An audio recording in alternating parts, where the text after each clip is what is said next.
Bonne première mi-temps des Marseillais qui ont quand même dû attendre la 45e minute pour ouvrir le score grâce à Arkadiusz Milik sur penalty face à des Niçois qui ont été quasiment inexistants durant toute cette période, cette première période.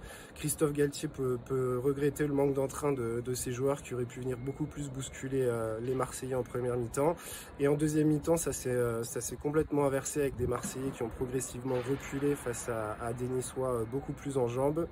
Et c'est Jorge Decio qui remplaçait Sampaoli sur le banc de l'OM qui a admis que ses joueurs avaient plutôt cherché à conserver ce score de 1-0 et heureusement pour eux finalement que Bakambu marque ce deuxième but à la 89e minute puisque Mario Lemina a réduit le score juste après, mais un but qui ne sert finalement à rien. Immédiatement après la fin du match, les Niçois ont crié au scandale concernant cette décision arbitrale de ne pas siffler penalty sur Delors, une action de Delors.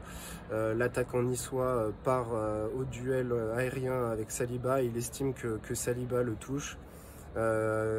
Et Christophe Galtier et Andy Delors ont vivement réagi en conférence d'après-match en parlant tout simplement de scandale sur ce penalty non sifflé et la non-intervention de la VAR.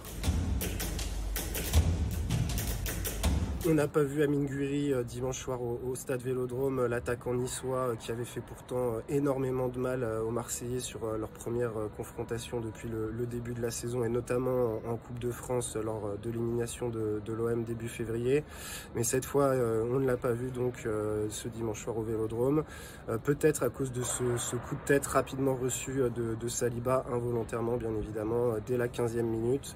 Et l'attaquant n'a pas existé durant tout le restant du match. À la différence de Gerson, le Brésilien avait été placé sur le côté gauche de la défense en phase défensive et il a vraiment été très bon à gratter tous les ballons et même à apporter offensivement.